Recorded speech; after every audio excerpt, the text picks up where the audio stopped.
aka y'all already know who it is, Trigger Ranking, the Trigger Man himself. I want y'all to like, subscribe, share, definitely a notification bell. You want to donate to the channel, everything is the top. Or follow me at any other platforms. Everything is the top of the description. With that being said, let's go. Let's go. Hold on, y'all. I gotta play the intro. You are watching a master at work. Alright, y'all. Let's go. You did what? 6, 7, 8 months? At the same time, let's walk it all back. How was you living before I gave your fat ass a job doing security at death row? How was you living before I gave your fat ass a job doing security at death row? Name one thing that you accomplished without using my name. Name one thing that you bring back on every time you turn around. Every story's about me, me, me, me. Everybody want to say, oh, look at me in the car, look at me in the car. Whack, we should never have nothing bad to talk about. You win with the mouthpiece. We supposed to do this in the same motherfucking room. Period. Fuck all the talking, because you want to post a picture, as what tells me, and send it, you be sent to me, of you in the car, and I'm driving and you on the one side, and one time you ever been in my car, probably. And you say, look, I'm not the driver. No, you could be the driver. Your feet ain't long enough, your legs ain't long enough to match the gas pedal. If you look at that motherfucking picture, you can see my whole body and me. Only thing they can see from you is your little head. That's how short you is. All the short niggas want to get on me. I'm not gonna pick on no little kids. But back to you. Let's start this all over again. So, y'all say I got AIDS. I know. I'll tell you what. Every bitch you done put your dick into, pork butt, I had to bitch first.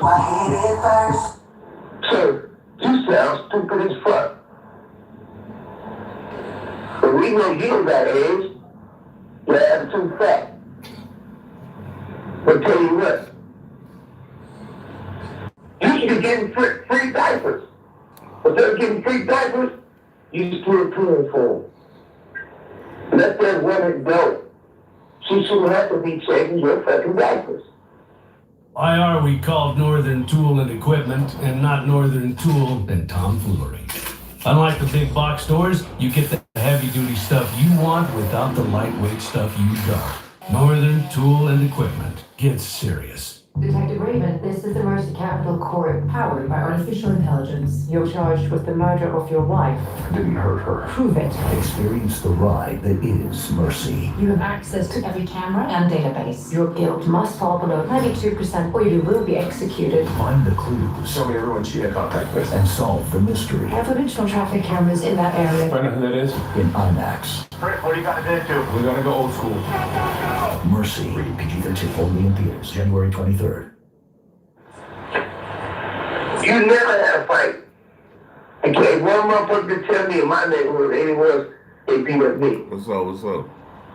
The homie who snatched your fat ass out your car, poured gumbo on you, and took your car, and your daddy had to come man back down and beg for your shit back. Your father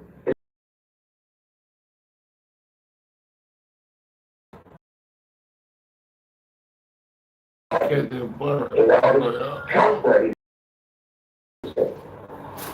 Why was y'all in my houses when your father shut up tell me, a man like myself had 2 yachts, and y'all want to talk about me, but your father and the rest of the cricket cops is on my yacht in the marina every weekend when I was in prison. Simon, I heard a recording that Reggie said that he's going to share audio with you discussing about women that is in your life and is going to make it difficult for the rest of your 9 years. He's trying to like say he has something on you about your relationships with women. Check this out. Whatever cook butt can tell a bitch I love her, and when you stop fucking with me, that's the wrong thing. Man. Dedicated took care of that company and gave us a lot of good advice. And even when I was told not to talk to him and communicate with him about business stuff, only thing, just let him concentrate on getting me out of prison and stuff like that, I would still make calls to David and like, how would you deal with this situation, David? She was telling me to do this, well, how would you deal with Jimmy and Brian Turner with this? She was telling me to do this, well, how would you deal with Jimmy and Brian Turner with this? Yeah. It would always be right on the advice he gave me. So then he stopped listening to David, and then eventually me, who was still piggybacking off of David. Think about this. You have a friend that you decided to employ. Not only did you employ him, but you funded his entire security company, giving him $300,000 to get it started. Now you're behind bars, trying to run your business from prison. You give him clear instructions. Don't bother the lawyer.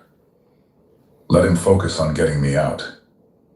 But instead of listening, the guy you're paying goes straight to the lawyer anyway, asking what to do, completely going against what you just told him. Kevin Hackey said,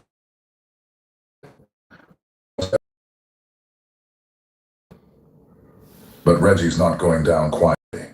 He's already pointed the finger at David Kenner and Jimmy Iovine, saying they were really in charge. I remember Jimmy Iovine was so mad at me. Jimmy Iovine, when I started running Death Row Records, used to do things that I know he probably wouldn't even have done for sure, but he did it to make it happen, to make me look good, and to stay in contact with him. Did an article on him.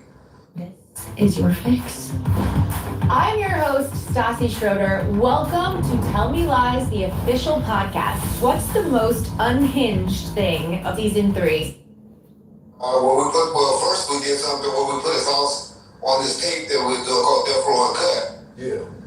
And then we put the address and the direction to his house there, tapping at him. The second thing we did was, we did an article about him in U.S. Newsweek, where we was pretty much talking about the Lawrence Tucker situation and Bob Doyle and all of that. And U.S. Newsweek was a big magazine at the time. Yeah, I remember that. Yeah, and so we were going to say something bad, talk bad about him, and laying out a bunch of stuff because I had the writer come up to the prison and wrote all this stuff. Of course, the writer went back and told Jimmy all the stuff we said, and Jimmy had a lot of connections then, and he got the article stopped. But he called me in the office and he said, Reggie, you doing all of this to me, and you sitting right there with him because you know about it, and you ain't calling letting me know, you ain't giving me heads up to this stuff. I gotta find out on my own. I said, Jimmy, I work for Chef Knight. I'm Shell's friend. I'm loyal to Shell. Right.